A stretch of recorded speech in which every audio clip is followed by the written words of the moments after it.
korang dah bosan dengan fridge lama, jom upgrade fridge korang ke LG. Model baru daripada LG ni, dia built-in design, very sleek. And then korang tengok sendiri dalam dia, tengok dia punya panel, terang. Mana ada lagi fridge yang panel dia macam ni dekat belakang. So nak cari makanan pun senang. Okay, untuk dia punya fresh compartment untuk korang letak sayur, buah, so lagi luas. And then dia ada lagi 2 extra drawer dekat bawah. Okay, yang belah kanan ni special sikit, korang boleh simpan daging, ayam. So maksudnya dia boleh convert temperature tu.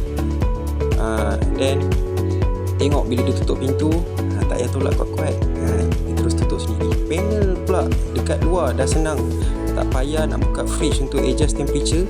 Daripada luar pun korang dah boleh adjust. Untuk maklumat yang lebih detail, korang boleh datang ke Tech Trading ataupun boleh contact kita.